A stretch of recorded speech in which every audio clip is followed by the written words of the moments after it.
Good evening, folks. Welcome to Arcane Radio. I'm Sean the Fort Chop Forker, joining you this week live on Wednesday, February 2nd, February 1st, 2017. Got ahead of myself there. Of course, I'm joined by Lon Strickler. He's here to discuss the topics of the day, topics of the night, and to spend some time with our guest this evening, Mr. Ken Gerhard. And Lon, how are you doing tonight, buddy? Yeah, I'm doing okay. Kind of out of it a little bit, but I'm okay. Yeah, well, it happens, and I'm a little under the weather today, but the show must go on, so I'm stuffed up like a clogged pipe, and it's just another one of those days. Gotta love the winter, Lon, and that's what we're experiencing. Yep. Can't ever win. Yeah, I sure don't. But, it's been it hasn't been too bad. I mean, at least we're not getting a whole lot of snow. I mean, it's been kind of a warm winter, I guess, but it has. We have had some pretty wet days. I think we had a snow come in Monday night, and we got maybe 2 inches, 2.5 inches here. So, no, I'm not complaining about that. I like a little snow. I don't like a lot of snow, but it's still early in the winter yet. And there's a lot of it left to be seen, how much precipitation, snowfall we'll actually get. Yeah, well, we'll see.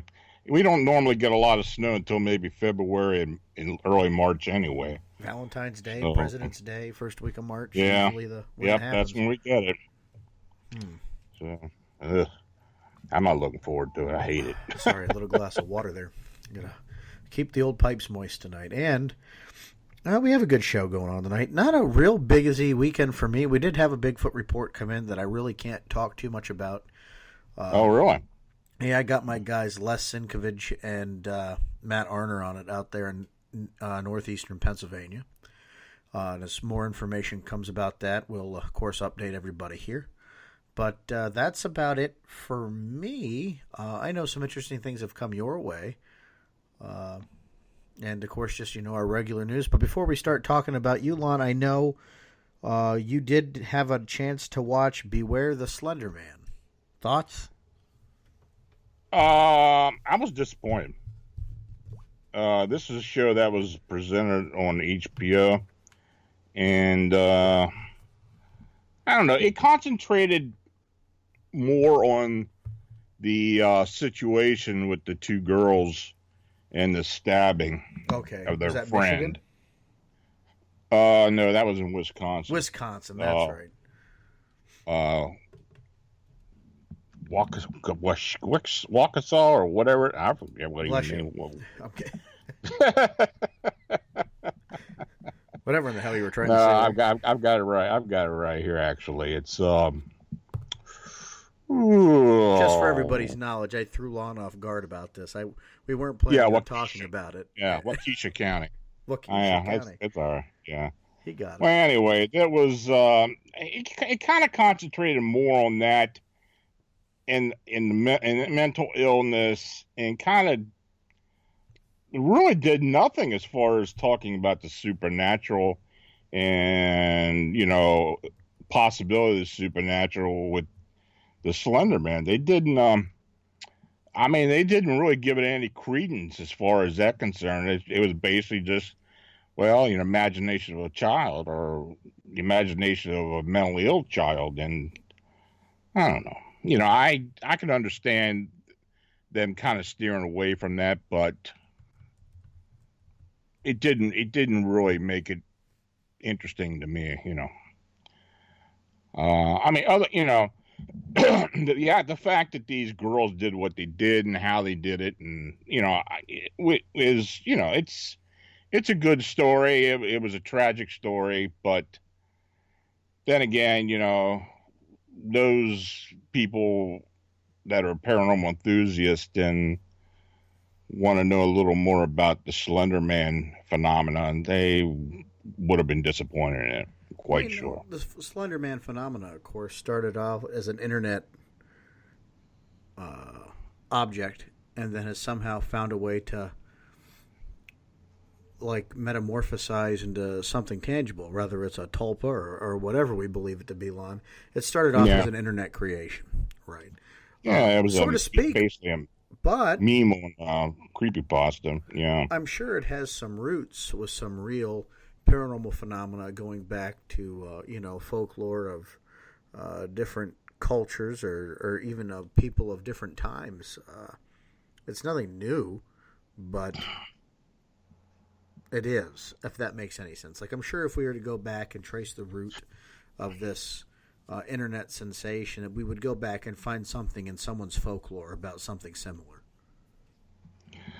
Well, I mean, there could even be a legacy to it. I mean, that resulted in it.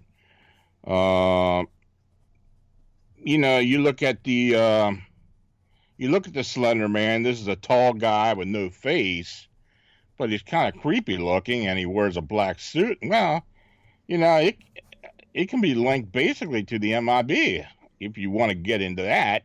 Well, it could be if someone put him in a pasta maker and flushed him out. In fact, I think on the forums, which were called the Something Awful forums, that accompanied a lot of this when it started out, I think there were a lot of references to the MIB in there. So,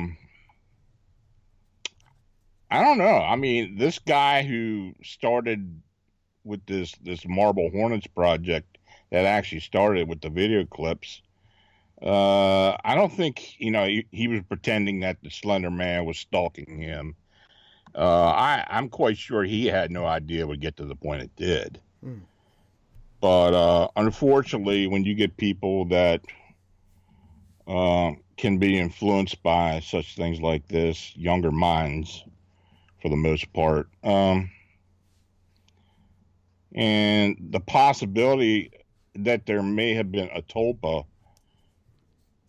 I mean, it never got into that with these kids that they actually may have seen this thing, but the way they talked about it, they really did think this thing was real. Well, I guess my problem with it, Lon, is that with anything that's new and being cultivated, right away has to be associated with something sinister, right? Sure. Can't be anything pleasant. It's got to be something hair-raising and horrifying. And that's because that's the shit that sells, let's be honest. Frightening, horrifying, blood-curdling sex and violence sells more over anything happy and sunshine and rainbows any day. I mean, it's a doom and gloom society. So it's just unfortunate that something kind of cool like this has now become marred with something sinister, and that's, unfortunate. Can't we have anything nice? Can't anything just be left alone before somebody's got to pervert it into something a lot more sinister and detestable? I don't know. I don't know. Let's just hope the next internet creation's a lot nicer. Yeah. Anyway. I agree with you. You never know. You never know. But aside from that, I mean, there are a lot of things you and I have talked about for the last couple weeks. We are changing the format of the program a little bit. I think we decided that's what we're going to do, just to stay fresh.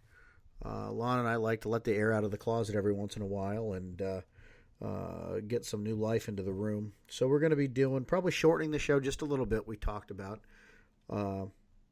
and just different formats. We're going to have a lot more open mic shows, a lot more discussion programs, and more topical based. We'll still have guests probably occasionally, but probably not as regularly as we've been having them. Wouldn't you agree, Lon? I think you and I both said that it's harder to get fresh guests because they're all making rounds on the circuit. There's so many shows. Well, yeah, that's true. And we've got guest booked now for about 2 more months, and we're going to go through with our obligation there. But I think what we are going to do is when you say somebody comes out with a new book or something, and we feel it's important to present it to the audience, then we'll go, that'll be good for a show, or somebody who's in the news or something or other. But I think, yeah, you're right. It does get tiresome trying to get guests every week for a show.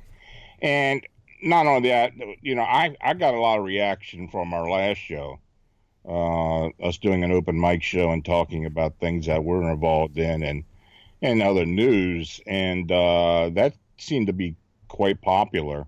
Well, we And in did talk fact, about yeah, last week's show. I didn't mean to cut you off there, Lon. I'm sorry. Last week's show was right. very good. We could give folks a listening, give our listeners an update on the things we've been doing offline, and I think folks really appreciate that. We want to bring more of that to you. Plus, a lot of the feedback we get is folks really like the first 25, 30 minutes of the show. They really like that part.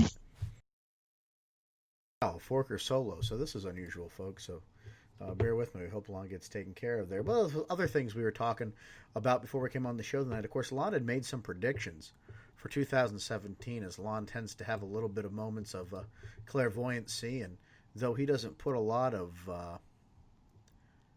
stake, of course, in the ability to be prophetic, he's got a couple predictions for this year, about 4 predictions that he thinks that may happen. And one is he has a strong sense that a major UFO-related event will occur in the Arctic, including military intervention. I mean, it's about that time for a new Area 51, so why not? I can't elaborate on that because I'm not Lon, but he's suggesting it's going to happen in Antarctica. That's what he feels.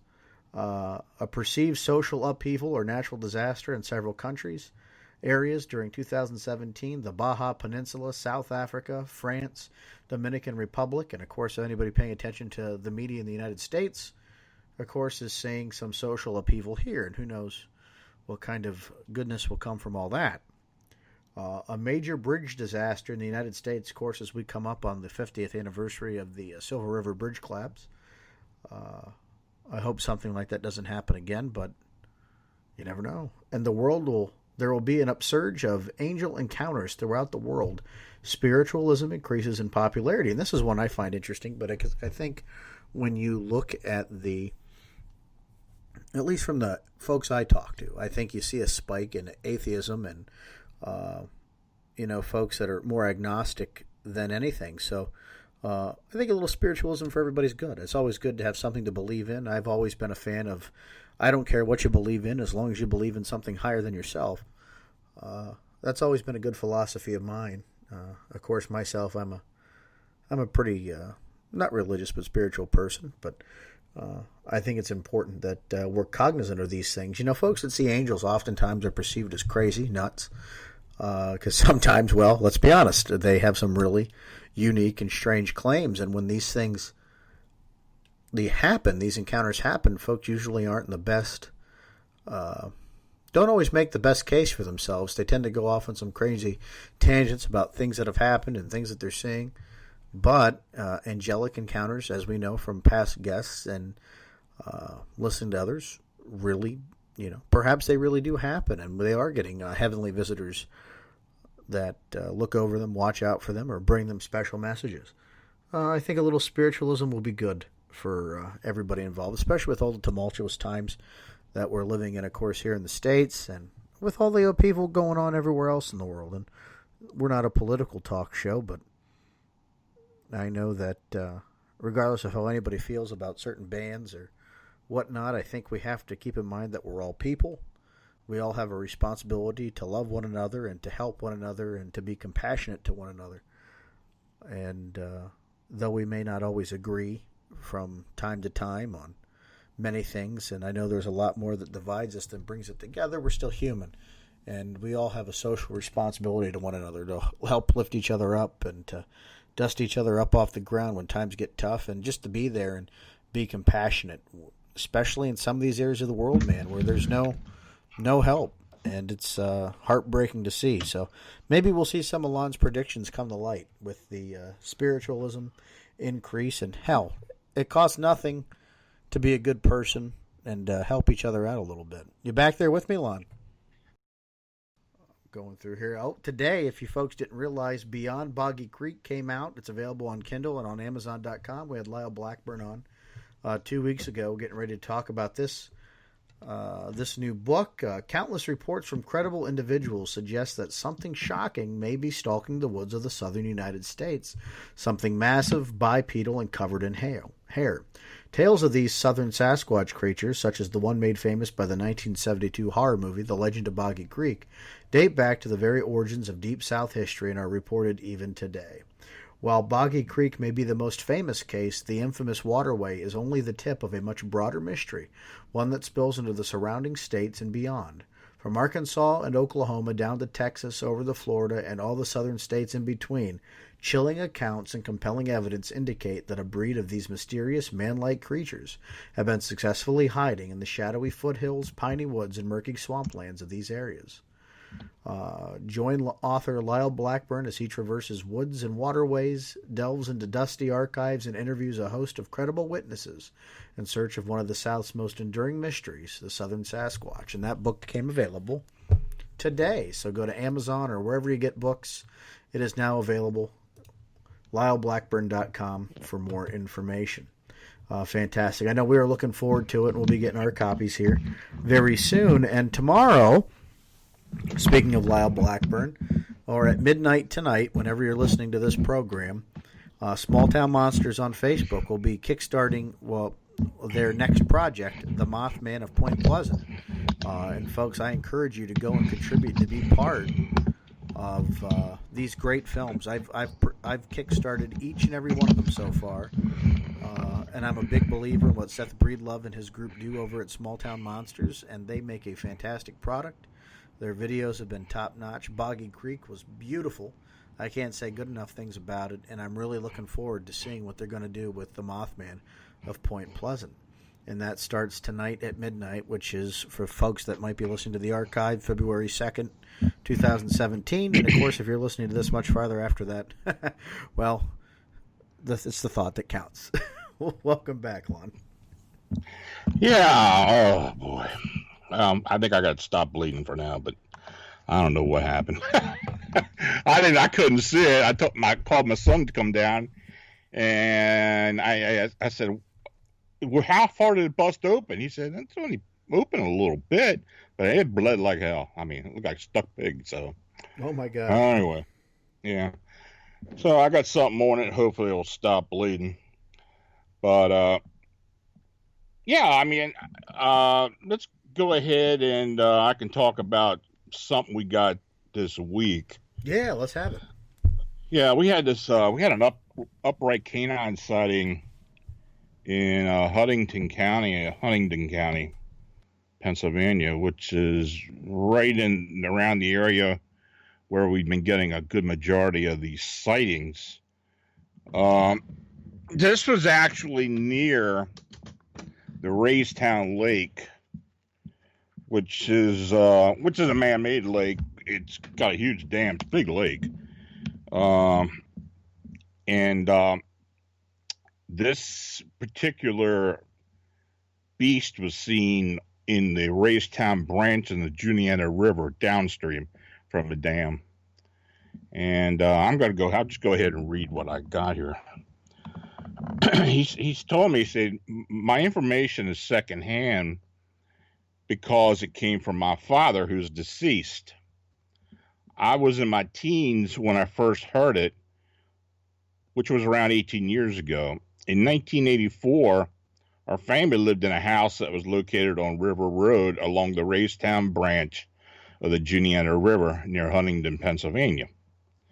Now, one early evening during the summer of 1984, he said that he was driving on River Road towards Route 22.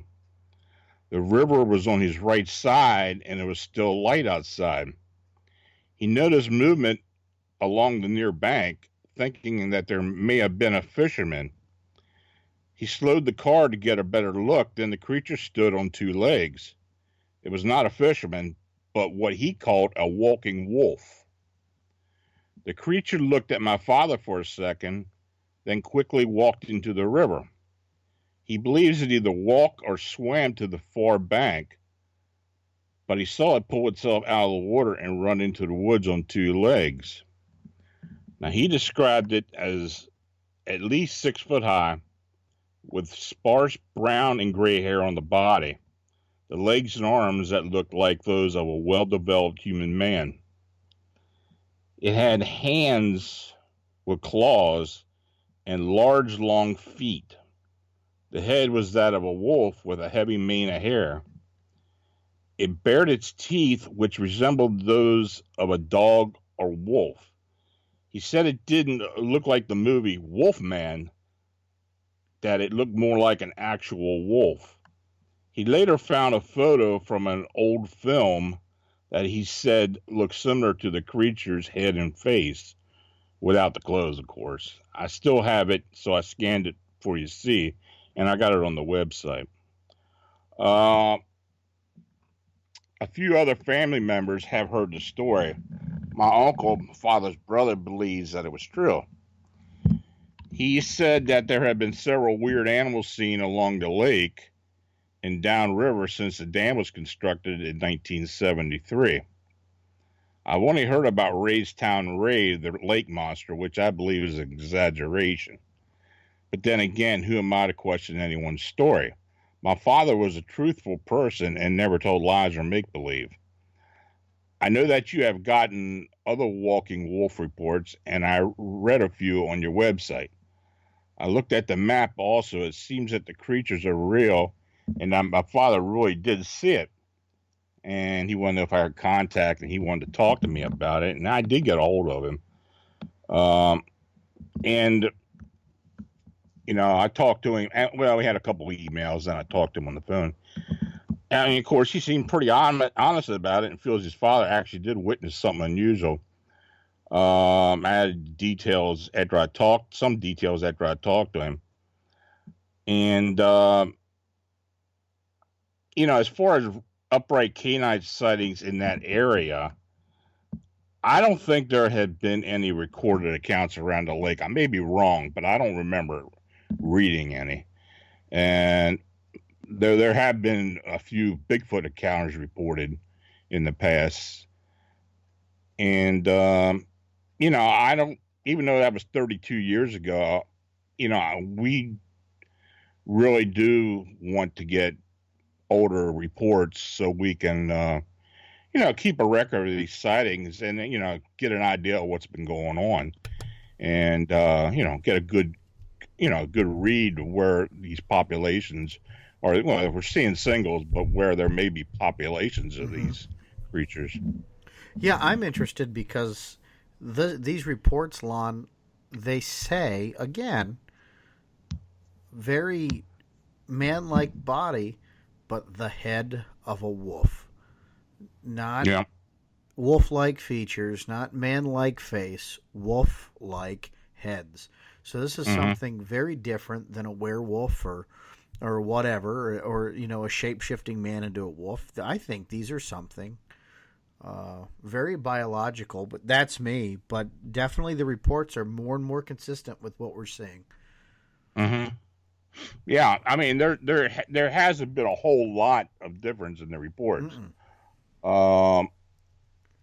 Now, you know, the picture that was sent to me, there seemed to be more hair around the head than others that we had gotten, I think. The snout and everything was about the same. Of course, we haven't heard a whole lot about teeth. We've gotten a few, but this had canines and everything like a regular dog or wolf would have. So, but, you know, I did ask him if he saw fingers on the hands, and he said he didn't remember his father saying anything, but he said the feet were long. So his father did say that it was like a human leg with feet. Now, I don't know if there were claws or what on there, but when he got a full look at this thing, it was across the river, so it was a little more distance away from him. Yeah, it definitely. I like he was able to get so descriptive with some of the things. He was able to see it bare its teeth, and was able to, you know, kind of get a look at the hands and see the kind of the hand features, I guess is what I'm trying to think of. The more body features than we typically get in some of these, but still very consistent with just about all the other reports we get. They give a weight estimate overall. Huh? Did he give a weight estimate of it? No, he didn't. Nope, he did not. All I got was at least 6 foot, and that was it. And the body of a man, and he didn't say anything about having the real heavy chest and the thin waist, but from what I understand, just by the way he described it, it was most likely like that. I mean, that's what we're getting. Mm-hmm. So, but of course, now that being 32 years ago, and we have had other reports from from many, many years ago, there's got to be, if these are natural, well, then they're breeding. And, if that's the case, then it's most likely that they're either groups or whatever. So, family groups in particular. What's Butch's thought? He's almost like me. We really have no idea what this is. Mm-hmm. I don't know. I kind of lean towards the supernatural, aspect of it, but I think Butch kind of looks a little bit the other way a little more than I do as far as him, being natural. But, I think there's a really good possibility, just like I think with Bigfoot, that there may be natural and supernatural some elements. Supernatural to it. Yeah. Well, always a possibility. I'm never one to jump on that list, but that doesn't mean I'm not wrong.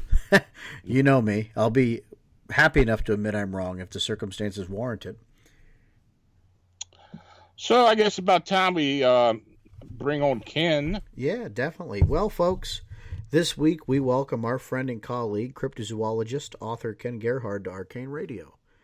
Ken is a widely recognized cryptozoologist and field investigator for the Center of Fortean Zoology, as well as a fellow of the Pangea Institute and consultant for several research organizations.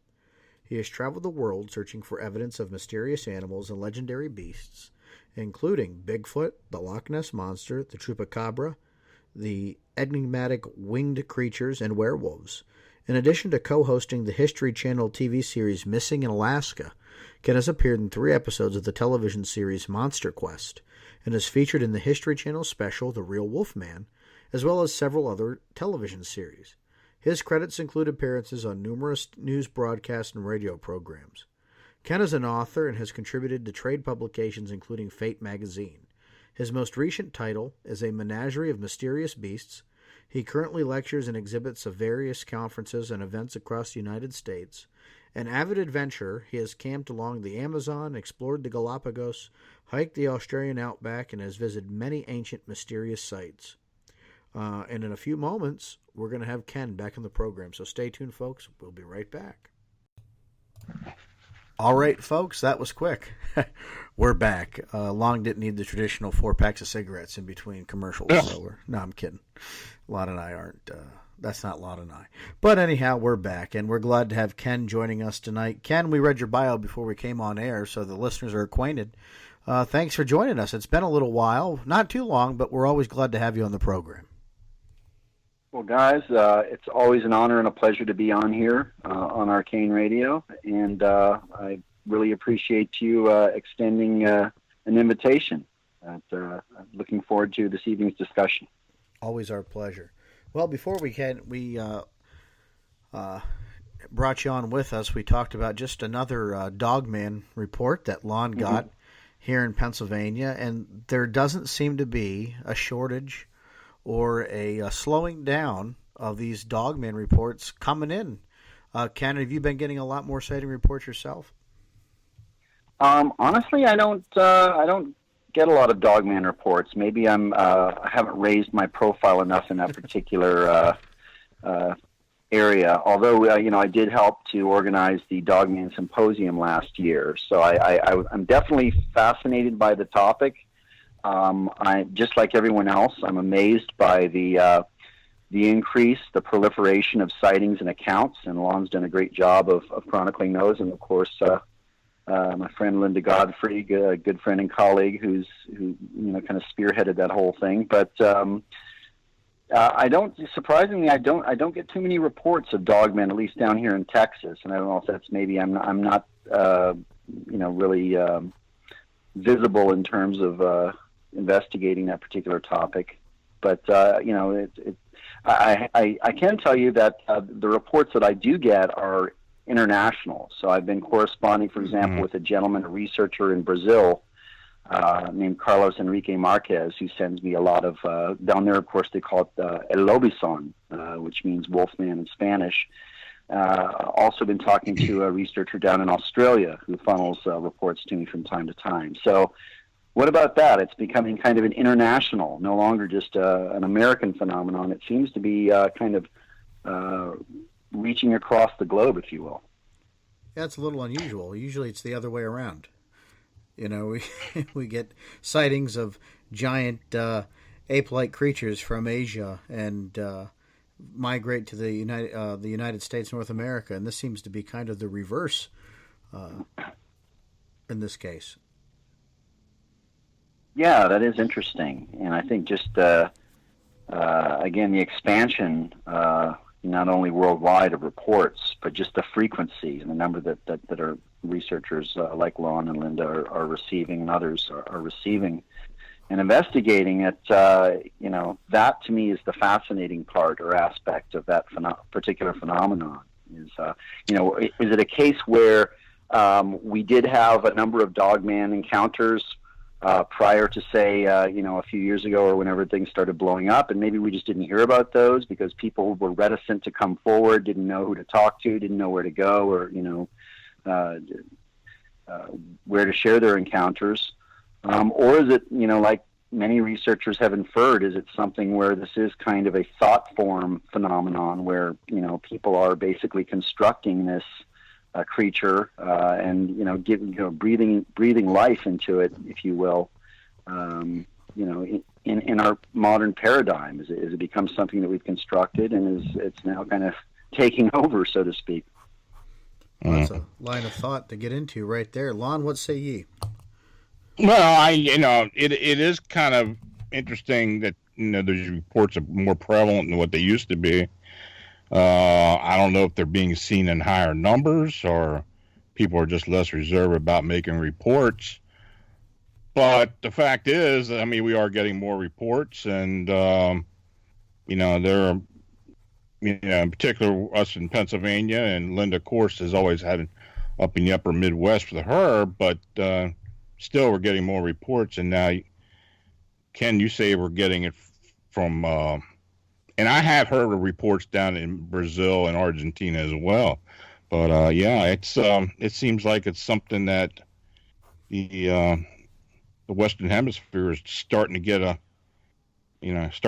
get so we'll have to wait and see it. We'll have to see if it keeps up. It'll be interesting. I wanted to ask you, Ken, the Dogman Symposium. Are you planning on having a second one?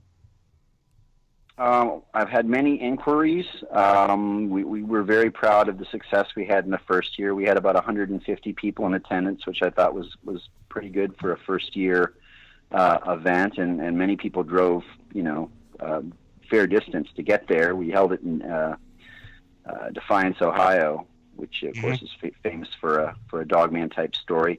Right now, the kind of holdup is that I'm looking for sponsorship and maybe some backers to kind of get it going. The first year, admittedly, I kind of bankrolled it myself. Cryptozoologists, generally speaking, are not well-to-do, so to speak. We're kind of scrappy researchers that kind of scrape by a lot of the times, and so I think that's where I'm at now. I'm kind of trying to focus in on a location, and I'm hopeful that I can get maybe some local chamber of commerce or some people to kind of come in and help me sponsor it. And if that's the case, then I'm going to go ahead with it for sure. But that's where we're at right now. Yeah, I hope you do get some help on it. I think I think if it actually gets out there, if you want to send me any copy or anything, or anything to put in the blog or wherever, I can help you out with that. Appreciate that. I'd definitely like to see it. Yeah. Missing in Alaska. Is there going to be a second season? It's not. Unfortunately, it's not looking good. No. Basically, what happened was, we thought we had a pretty good first season, and we debuted with, they put us in a good spot right after Ancient Aliens, and we debuted, I think, at like 1.2 million viewers, and then it dropped the second week to about 1 million, and then the third week it was 800,000, and then they quickly bumped us over to H2, History 2. The show is still airing around the world. We're actually, I'm getting constantly hearing about it airing in places like South America, Europe, Philippines, and Australia, and so forth. So we've got a lot of viewers worldwide, but unfortunately the problem is that there has been a change of regime at the History Channel in recent months. And from what I'm hearing, the new folks that are over there running the History Channel are kind of fed up with quote-unquote paranormal programming. So they kind of want to move away from that particular format.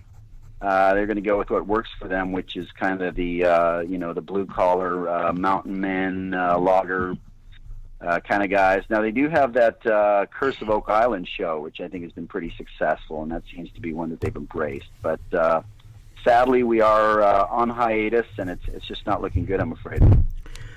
Well, they have plenty of other channels under their umbrella, too, now, so I'm sure they could find a home for it somewhere. I always thought it was funny that it was the History Channel, but they really didn't do a lot with, actual history the last several years. It's been Ancient Aliens and other programming, and kind of the historical stuff's been, maybe 2 hours a day. The rest is all the fun stuff that we like. Yeah.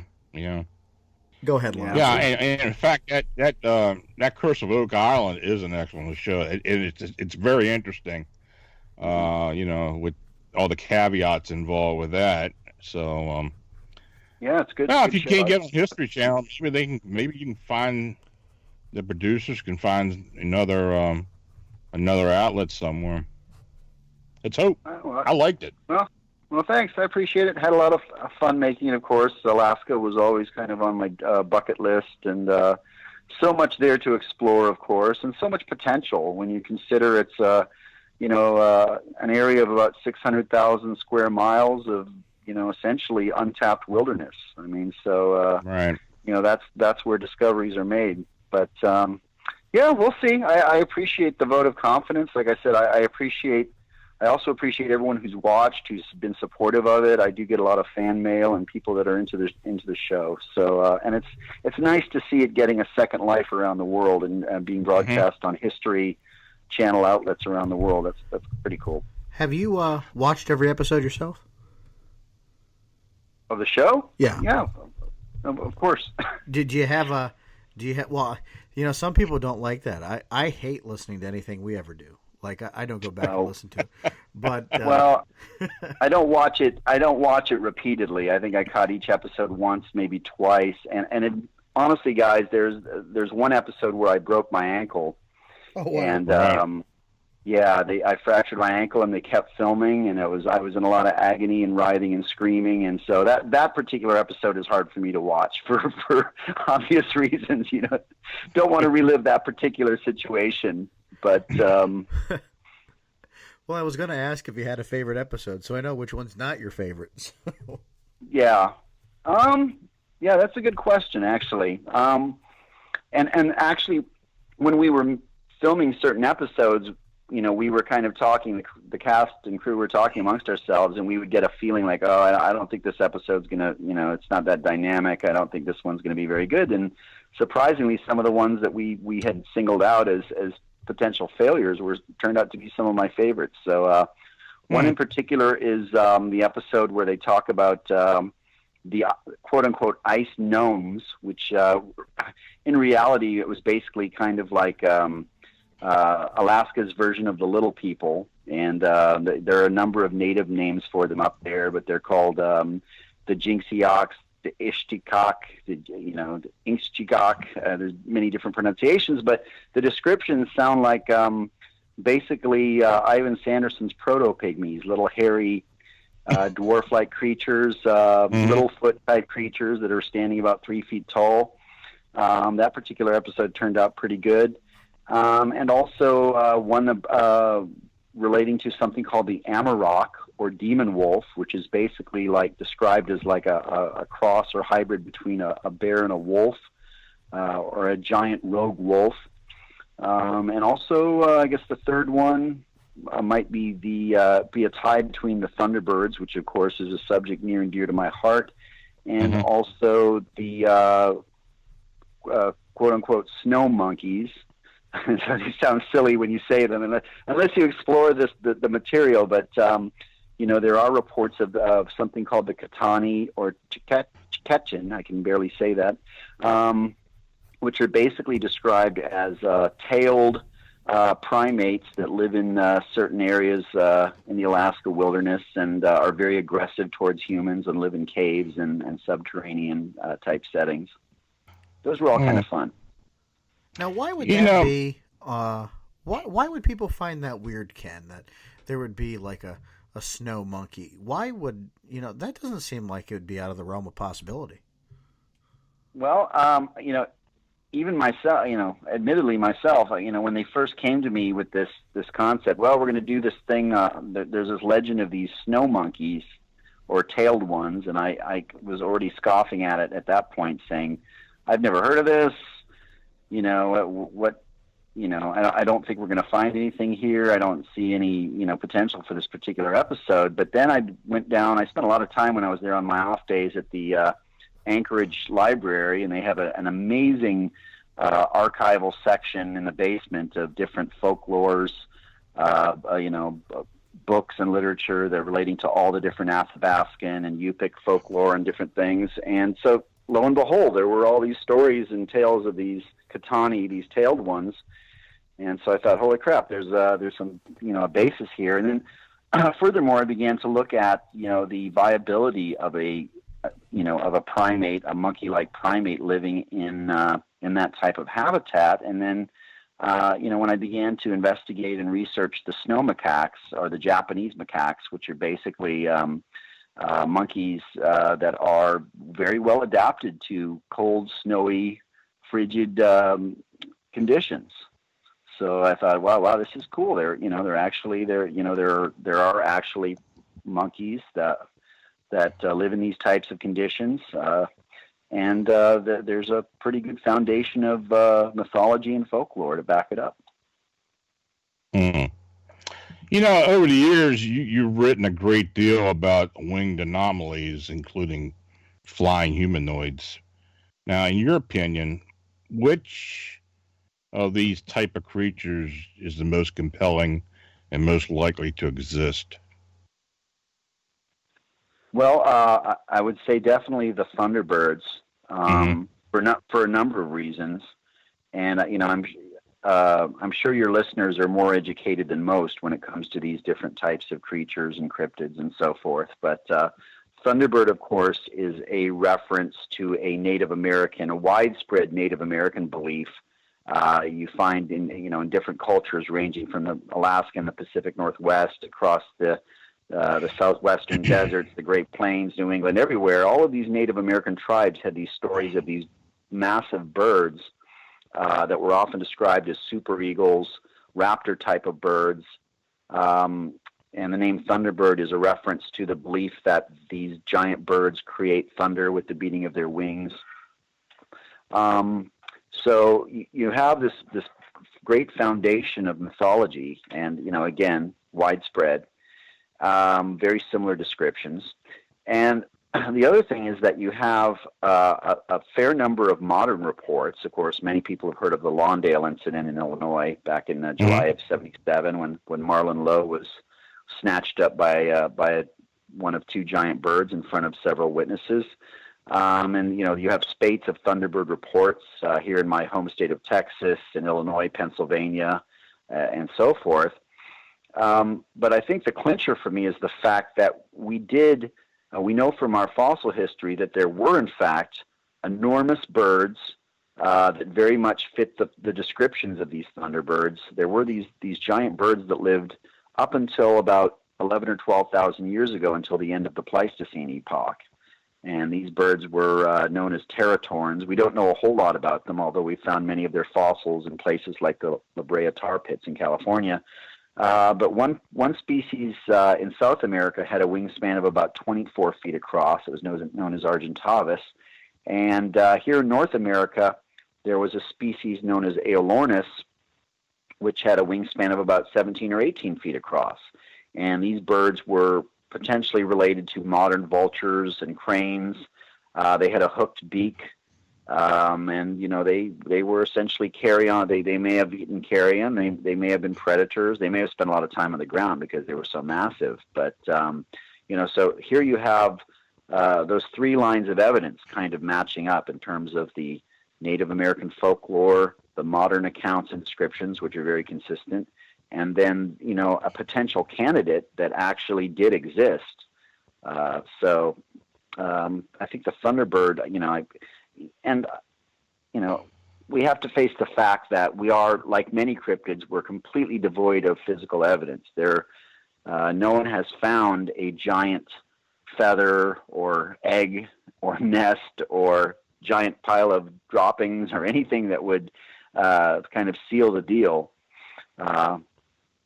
Much like the Sasquatch, there's not even really any photographic evidence. There are some kind of ambiguous films and things, but so it is kind of hard to wrap your head around the possibility that something that has an 18-foot wingspan that's flying through the air has avoided being described and documented by science. So it's kind of a conundrum, but I think of all the flying things, cryptids, and creatures that I've investigated, it seems to be the most viable. So, have you had any personal close encounters? With anything? With anything? Yeah, any type of cryptid. I've often recounted this story. I've never seen a cryptid with my own eyes. Regrettably, I've tried very hard. I've spent a lot of time in the field and in supposedly active areas. But I believe that I was within about 40 yards of a Sasquatch on at least one occasion. This was in 2003. I was with a Bigfoot researcher from Texas named Chester Moore Jr., very prolific researcher, and we were in an area of North Texas where there had been a number of sightings, fairly remote area. It took us about 15 miles down a dirt road really not even a road. I think 15 miles down a gravel trail to get to this little lake. Right after sundown, we were hiking around the lake, and we heard these deep, loud, guttural grunting noises. And I actually recorded them because I had a video camera rolling. And it sounded very much like a primate. It was a deep, panting, grunting kind of sound. It kind of reminded me of howler monkeys that I'd heard down in South America, Central America, but much louder, much more aggressive. We were all kind of white-knuckled at that point, didn't know what to do because it was this thing. We couldn't see it. It was in the deep brush, but it was there, and we couldn't equate those sounds to any known animal, anything that we'd ever heard. We did stay in that area and camp in the area, and it was kind of a crazy night, but again, no visual sighting. But the next morning, when we finally were able to work our way through this heavy brush safely, we found some evidence. There was basically on this small beach, there were some deep footprints, and there were some mutilated animal carcasses, turtle shells. Several large turtle shells had been ripped in half, I should say, much like you would see a pistachio shell laying on the ground. There were no remains. There was no flesh. So something had basically ripped all these turtles apart, eaten their remains or eaten their flesh, and left the footprints behind. And so kind of the synthesis of all of those events, to me is the most convincing thing I've experienced, that there must be some kind of giant, powerful primate roaming the woods of North America. Wow. You know, it's interesting. I found a picture of you when you were a boy in the Amazon. Well, can you tell us a little bit about that?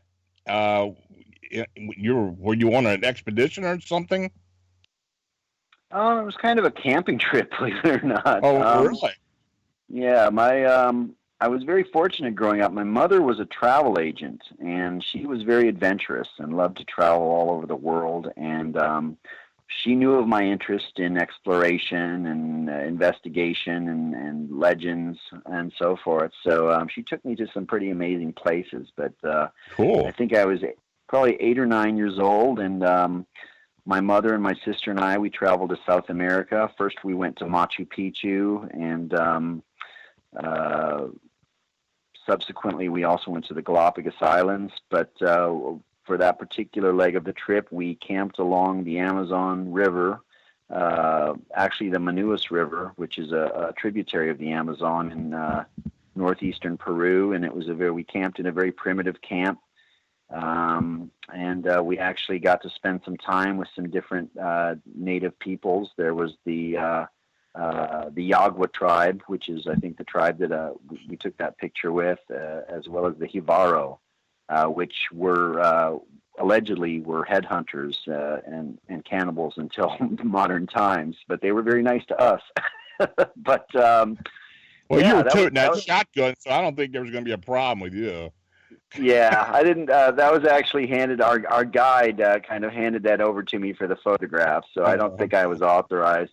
But I tell you what, I definitely drew his ire, because as we would hike through the jungle, I was constantly, as a young boy, I was very curious, and I kept picking up things that I wasn't supposed to. I'd pick up a tarantula, and he would start yelling at me and throw it out of my hand, and then he'd chop it up with a machete. Don't touch anything, And then at one point, I remember picking up this gorgeous caterpillar that had like these beautiful, long, colorful hairs, and it was apparently deadly poisonous. And he knocked that out of my hand and chopped it up. So maybe. I tempted fate several times on that trip, and got to swim in the Amazon with piranhas, which apparently you can do if you just don't splash around too much. So it was a pretty amazing experience. Well, boy, were you lucky. We could pretty well tell back then what you were going to be into. I'm jealous. I really am. That was so cool. Wow. That's all I can say about that. That's just great. Well, it opened my mind, because when you're in an area like that and you realize, wow, there could be anything out here. Yeah. Wow. So what's on Ken Gerhard's bucket list? What do you want to do and before you kick the bucket? Oh gosh, I don't know if we have enough time left in the show. That's a great question. Man,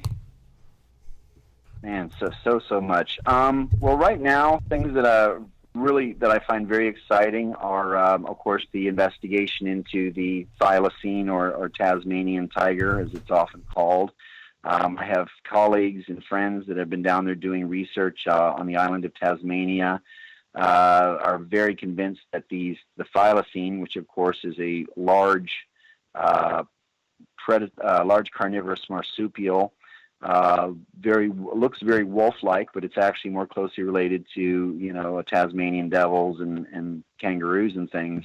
It was declared extinct in recent years. The last sightings were in the 1930s, but there's a fair amount of evidence that's still down there, and I really think that it's one of the more viable cryptids out there. And I think that if it were discovered alive and well, of course, it would be a boon to the field of cryptozoology, because it would illustrate that other things could also be running around out there undiscovered or unknown. I've always wanted to go to Scandinavia and investigate many of the lake monsters and sea serpents. Of course, the legends of the sea serpents kind of originated off the coast of Norway, and there's a long tradition and history there of sightings of some kind of giant aquatic cryptid.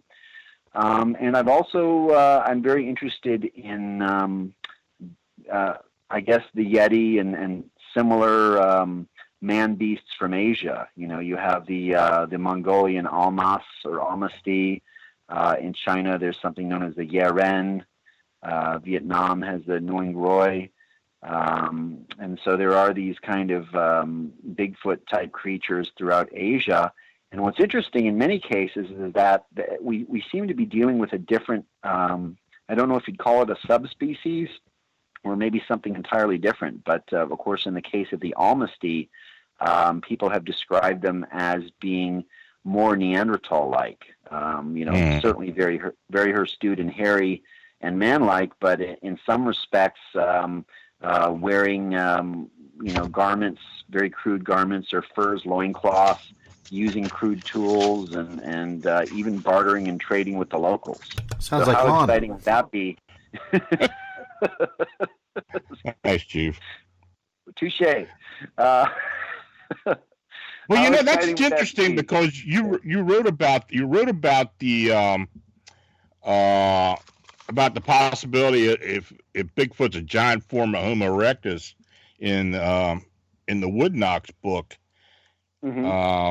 Can you kind of talk about that a little more? Yeah, absolutely. So, of course, most Bigfoot enthusiasts are familiar first and foremost with the theory of Gigantopithecus, which we know of from a handful of jaw bones and 1,000 or so teeth that have been found in Asia. And the reconstructions of Gigantopithecus, we don't really know a lot about Gigantopithecus, but we know it was really big. Probably stood, 10 feet tall, probably based on its teeth. It probably ate a lot of bamboo, and it lived in China, Vietnam, and also India or Pakistan. So there was a giant hominid that lived up until about maybe 500,000 years ago. So that's the common theory. And I think lately in the Bigfoot field, another candidate that's gaining momentum is Paranthropus, formerly known as Australopithecus robustus. And that's Dr. Jeff Meldrum. His reconstruction of a Sasquatch is based on this hominid from Africa that had a very powerful jawbone. It was also called the Nutcracker Man because he had these huge jawbone and this huge sagittal crest and was very robust and thick. So those have been kind of the leading candidates. But I just think it's interesting. I think people should definitely consider and explore the possibility that Homo erectus could have evolved or potentially devolved into the modern Sasquatch and some of these other wild men around the world. And the primary reasons are that Homo erectus, from what we've collected so far in terms of fossils, Homo erectus was the most widespread hominid. Its fossils have been found in Africa, parts of Europe, and pretty much all over Asia, possibly even in Australia, and possibly even in Mexico. And we also know that Homo erectus was around for a really long time. I think the oldest fossils date back about 1.8 million years ago, and potentially as recently as 40, 50,000 years ago, or if you count Homo floresiensis, the Hobbit, which many people are now saying is not a Homo erectus offshoot, maybe as recently as 18,000 years ago. So we have the most successful hominid, the most widespread hominid, and furthermore, Sasquatch, many people that have had encounters with Sasquatch describe it as very human-looking in the face. It seems to be extremely intelligent, or I should say they seem to be extremely intelligent because they're so good at avoiding us and not being found.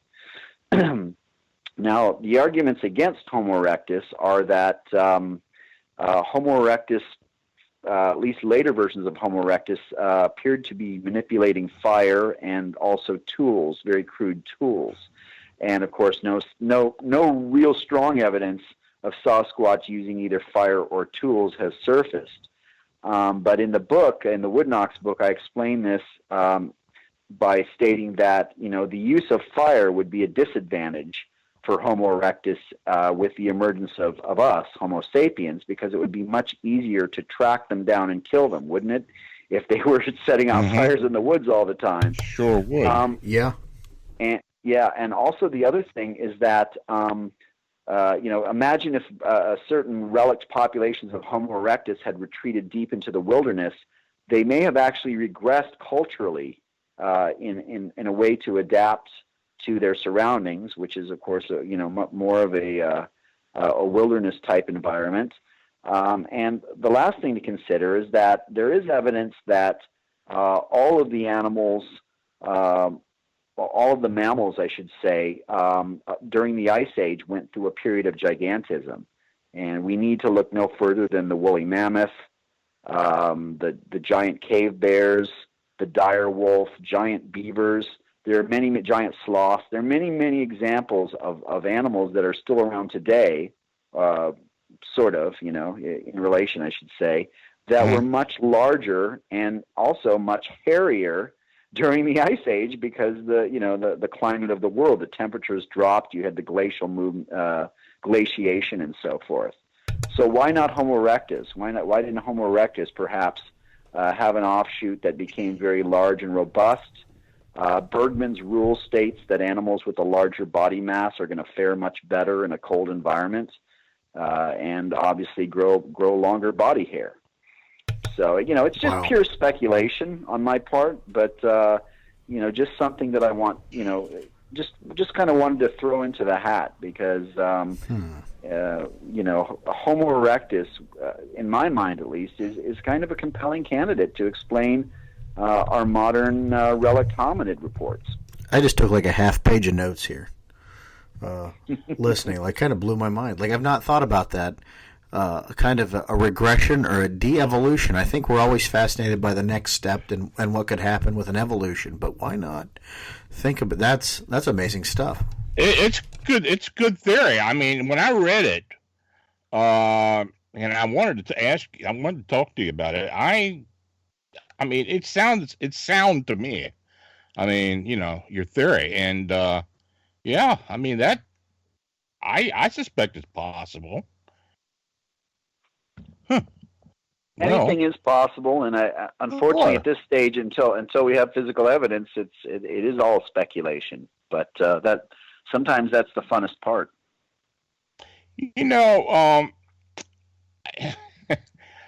I got one question for you, and I don't know if you would answer this or not. But do you believe in a possibility that there may be a UFO or non-terrestrial connection with cryptids? I'm open. I'm open to the possible. I'm open really to any possibility, and I think that's a key component to being a purely objective investigator, particularly when you're dealing with extraordinary claims. Is that you have to certainly you have to be open-minded.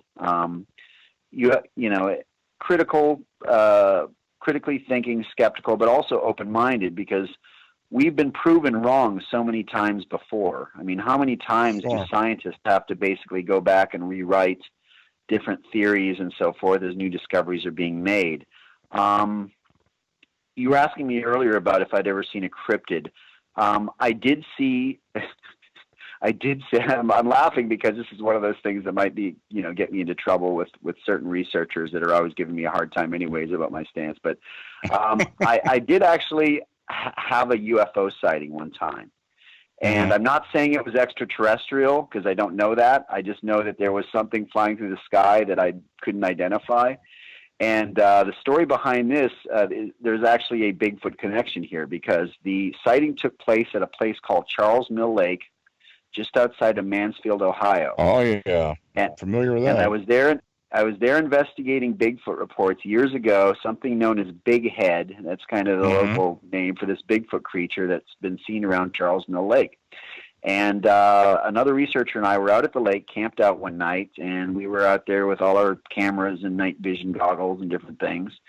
And at one point during the course of the night, and through the course of the night, we had heard and seen many airplanes passing overhead. Of course, you can always recognize an airplane. It's got the flashing lights on the wings, and you can hear the engine noise and so forth. But at one point, after all these airplanes had crossed overhead, a giant black triangular object with flashing lights around three corners. You could clearly see it was like a triangle shape with multicolored flashing lights on the 3 points, began to pass over our heads, and it was completely silent. Didn't make a sound. And the thing looked enormous. And, of course, I didn't have the right photographic equipment to get any kind of decent shot. I tried in vain. But there it was.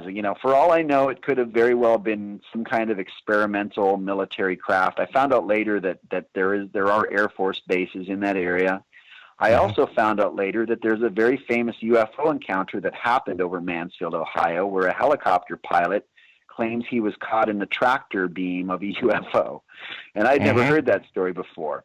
But, that was very interesting to me, that I was out there looking for Bigfoot, and I had this sighting of this UFO, for lack of a better word. So that is my own personal UFO Bigfoot connection, although it's very tumultuous at best. Now, in terms of Bigfoot sightings and UFOs, of course, I greatly respect and revere Stan Gordon. He's a fantastic researcher who's been doing it for half a century. And I've read his books, and I've had many discussions with Stan, and he has produced the most compelling evidence that there, at least in Pennsylvania in the early 70s, there were a heck of a lot of Bigfoot sightings that seemed to be lined up with a number of UFO sightings and other weird occurrences. So that's probably the most compelling body of evidence there. Oh, yes. But what I always tell people, though, is that when you look at the thousands of Bigfoot, Sasquatch type sightings that are now on record across North America,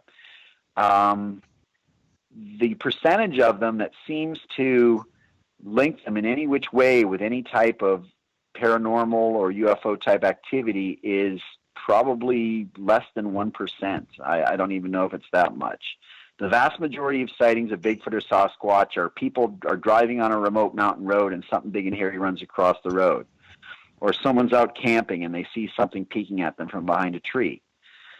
All of these types of behaviors would be completely normal and natural for a giant primate, hominid, whatever, animal that's running around in the woods. There's really nothing that unexplainable about that, and if you accept the possibility that these animals or these creatures are undiscovered primates or animals or hominids or whatever you want to call them. So that's my view. It's a big picture view. You have to look at the evidence, and in my own opinion, the evidence that they are extraterrestrial in origin or supernatural or interdimensional, anything like that. It's just the evidence is not there for me personally yet. But that doesn't mean that I'm not open-minded to the possibility that at least some cases, some sightings, could have sort of supernatural or extraterrestrial connections, at least a very small percentage of those. Well, all the reports I've gotten over the years, I mean for anything, but I did get one report where there was a connection. And in fact, the gentleman who saw this thing actually saw the Bigfoot disembark from a craft. Wow. Yeah, and this was in Nova Scotia back in about 2012. And I was already interested in some of the possible habituations that was going on there with Bigfoot. But he had been seeing a lot of these large glass-like orbs. I mean, they were huge, but these craft were kind of looked like they were made of glass. Well, anyway, there's a large field across the road from his house. He's a farmer. And he actually saw one of these orbs come down, and two creatures disembarked. One looked like a Sasquatch, and the other one left a print that looked like a huge turkey foot. And it was wide. It was like 13 inches wide. I don't know what the hell he saw, but he saw something. And, that's the only report over all the years that I've ever received that, correlates with a UFO. It actually correlates with a UFO. Now, of course, I've heard, I've heard Bigfoot reports, and maybe a half hour later somebody saw a UFO. But I don't really, I really don't count that. I mean, I think I'd count yours more so than I would that. But but that's the only one. So yeah, they're few and far between. But I agree with Stan. There was a lot of flap. That was a nice flap that was going on in the early '70s up here in PA, and the people were seeing these things. Yeah, have you ever heard the story? This is actually my favorite one. Stan's got a couple of good ones that he's documented, but there's a story of the guy that saw the Bigfoot piloting the UFO in Frederick, Wisconsin. Have you ever heard that story? I never heard that one. Yeah, I don't remember. I wish I had the specifics in front of me, and I don't remember if I read it.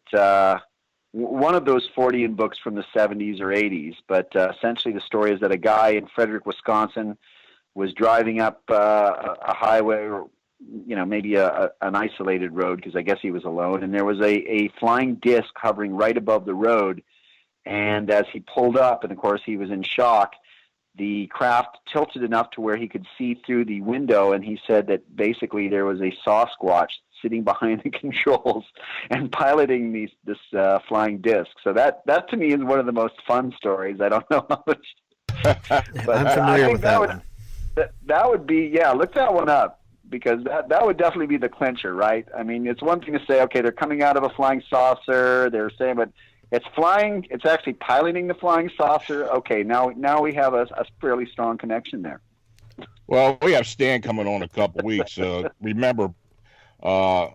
Remember, Sean, we got to say something to him about that. I've known Stan for over 10 years now, and I just love spending time with him and hearing some of these stories that he has. There's always seems to be a new story that he can recant to me from that time, and I think, just because Small Town Monsters is doing their Kickstarter tomorrow, their next movie after Mothman is Invasion of the Chestnut Ridge. Yeah, they're going to be with Stan. Yeah. Awesome. That'll be very interesting.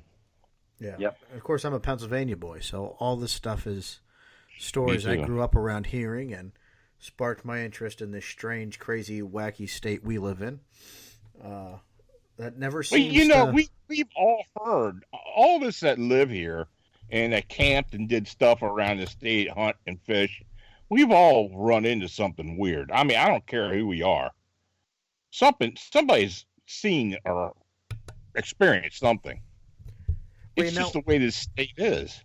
My grandfather passed away last year, and he was always thought this was kind of silly for me to be spending so much time, yada, yada, yada, going into all this. But last year, a couple of years ago, he and I took a trip together to Ohio to visit some family, and I finally got him to admit to seeing something strange.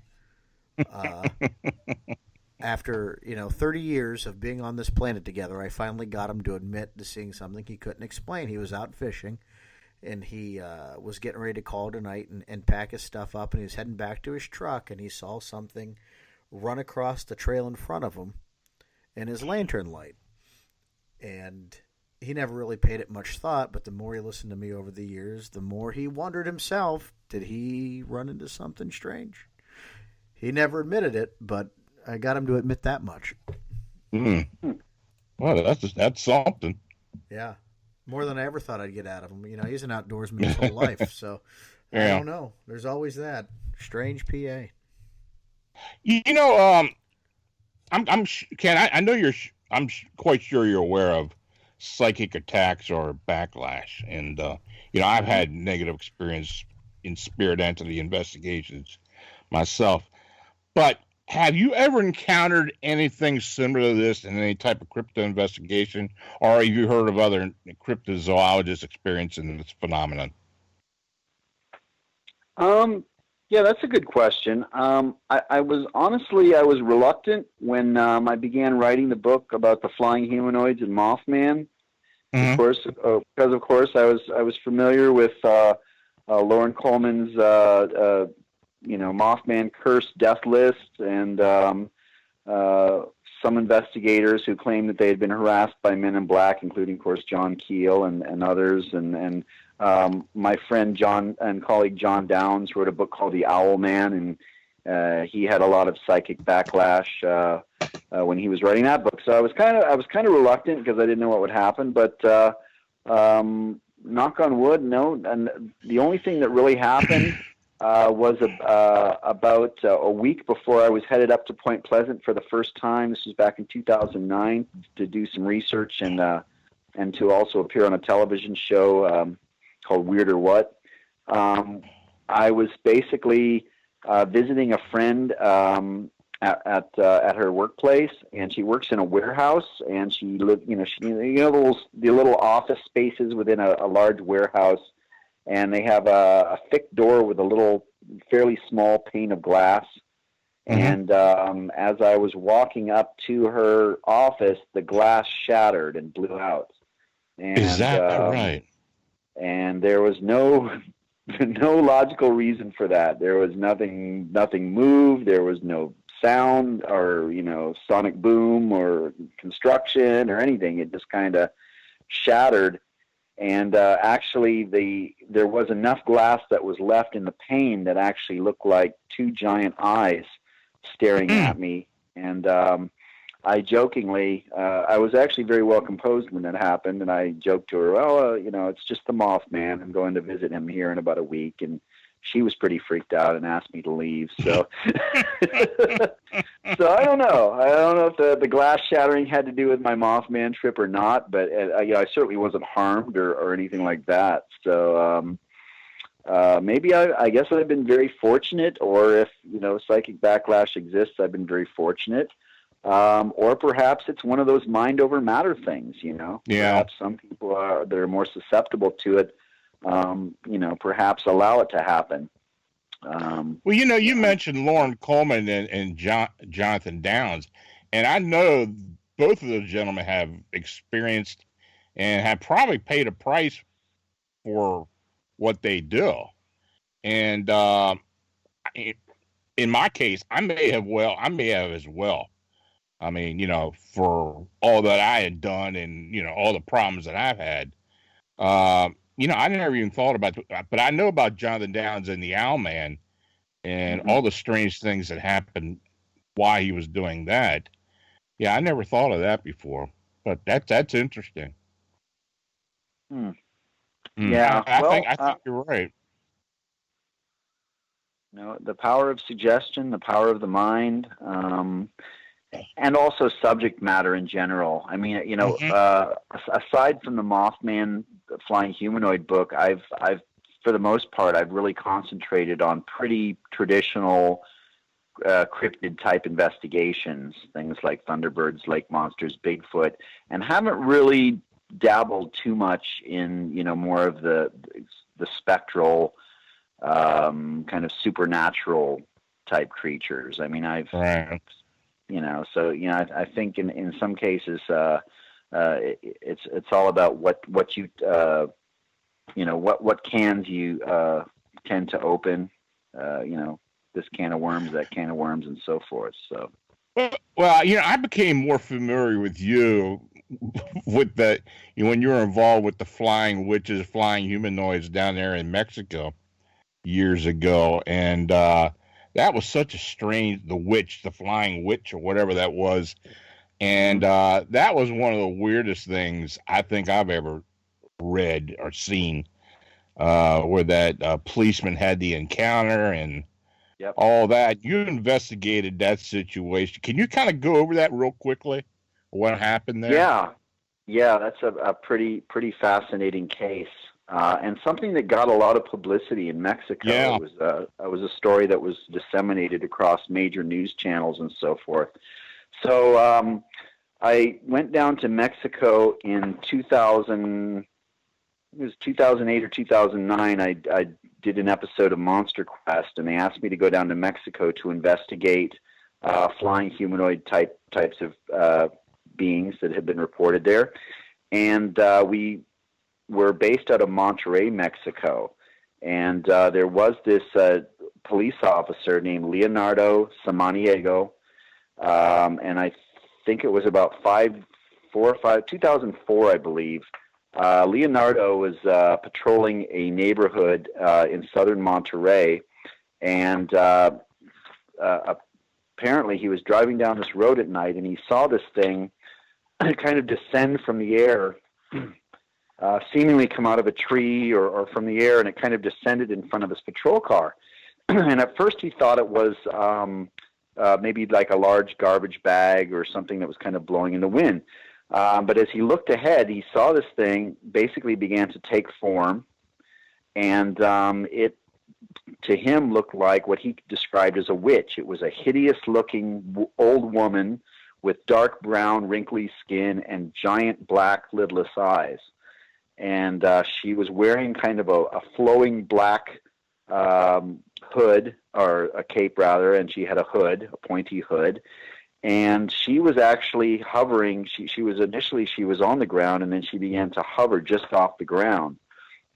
And of course, Leonardo was completely terrorized, didn't know what to think, except let me get the heck out of there. So he threw his patrol car in reverse, and at the same time he picked up his radio and began to call for backup. And as he began to speed up backwards, he was facing backwards, of course, as he was backing up. And at some point he turned around when he got to the end of the road and stopped, and this witch, as he called her, was actually on the hood of his car and was clawing at him, or trying to claw at him, through the windshield.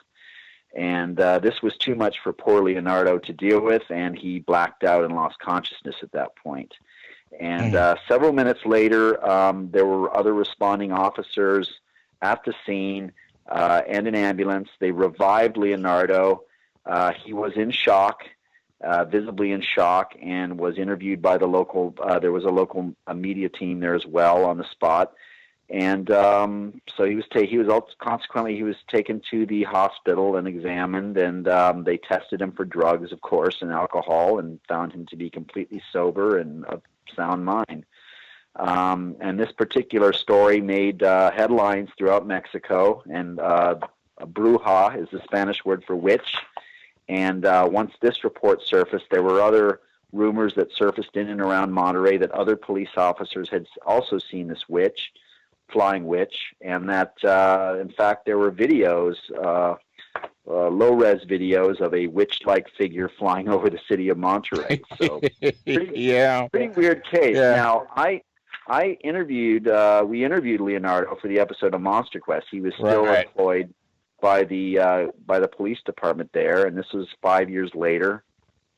And throughout the interview, Leonardo, as he was retelling the story, began to break down and sob, and was visibly shaken and distressed.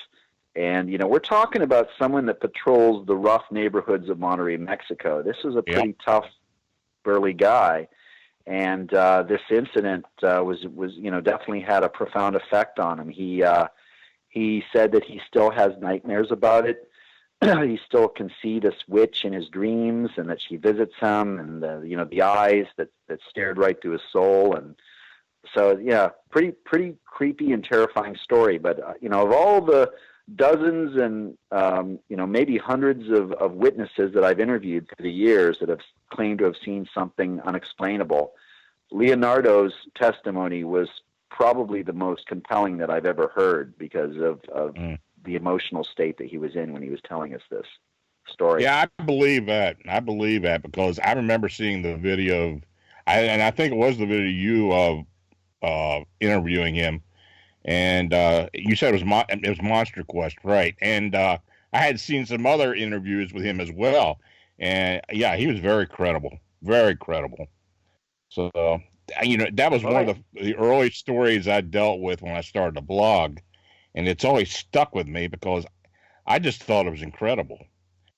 And the pictures of this thing flying around on the mesa tops and outside of Monterey and other places. It was cool. Yeah, well, you know what? They kept him on the force. So, I mean, obviously his colleagues and, everyone backed him up and felt like he was Mexico is a different culture, of course, and Sure. unlike here, when something crazy like that happens, it isn't relegated to the tabloids or to kind of a snarky, cynical human interest story at the last page of a newspaper. It's headline news, and Sure. people are they're very traditional. They have very traditional view. They're very superstitious. They're very spiritual, and they have a very different view of the world around them than we do. Most of us do. Yeah. I had So to what's in qualify that store because for, I think everyone listening to this show is very open-minded. But So what's in store for Ken Gerhard? What can we look forward to? well, I wish I had a real good answer for you. I'm kind of in a retooling mode right now. Of course, I've been promoting my latest book, A Menagerie of Mysterious Beasts, and really glad to have. That was a labor of love, but it took about 3 years. So It's an excellent book. well, I appreciate it, and your contributions were very welcome, Lon, as well. You definitely sent me some great leads, and they definitely made it in there as some of those investigations as well. Right now, I'm just kind of retooling and kind of looking at a couple of different topics that I'm interested in. I don't have any definitive investigations or anything going up. Of course, I do. Much like yourself, I have people that contact me on a fairly regular basis that have claimed to have seen this, that, or the other, and need some closure or some type of a semblance of an explanation if I can provide it, which I usually can't. So I do have a public appearance coming up next month. It'll be my first public appearance / lecture of the year, and we're doing an event called the Texas Paranormal Unity Fest, and it's going to be in Glen Rose, Texas, March 18th. And so, if any of your listeners are in North Texas, Oklahoma, Arkansas, or surrounding areas, it's going to be a great event. Nick Redfern and I will both be there, and a number of cryptozoologists and paranormal investigators, psychics, and so forth. So that should be fun. I'm looking forward to that one. Well, Ken, I want to thank you for joining us again, and it's always a pleasure to have you join us, and we always have an interesting discussion. There's no doubt about that. Guys, thanks again for having me on. Keep up the great work. You guys have an awesome show. Really enjoy it. And best wishes to you in this new year, and hopefully we all have many grand adventures ahead of us. Absolutely. And we'll be in contact. Thanks again. Okay, sounds good. Take care. Have a good night. Bye-bye. Bye. And our good friend, Ken Gerhard. Thanks for joining us tonight, Ken. Well, Lon, next week we have Josh Kutchin. Yeah. We had to postpone the last time he was supposed to be on here, but he will be coming on with us and talking about his most recent book, The Brimstone Deceit, an in-depth examination of a supernatural sense, otherworldly odors, and monstrous miasmas. And I'll tell you, I haven't heard that miasmas word used since probably the last time I read French literature. That's one you don't hear about. You don't hear that being used too much. So, well, maybe we'll have some mimosas when we talk about miasmas. Yeah, really. That's and it's an interesting book. It's some real correlation of different phenomena with smells and odors. It's something you don't really think about unless you start reading about it. How people notice certain things, and that's always seems to be part of a description or examination or an investigation, but it's something that people just don't really focus on, and he kind of pulls it all together. It's a great book. Well, let's just hope next week doesn't stink. Well, yeah. Oh, terrible, terrible. I'm full of it tonight, folks. Folks, you've been listening to Arcane Radio. I'm Sean Forker. Check me out at thefortchop.net. He's Lon Strickler. Check him out over at phantomsandmonsters.com. And as always, check up on us at Facebook, Arcane Radio, and go to arcaneradio.com for more information. Until next week, folks, be safe. Take care of one another. Don't let the world get you down, because Lon and I will be here next week with some more paranormal, strange, unusual topics. Good night, everybody.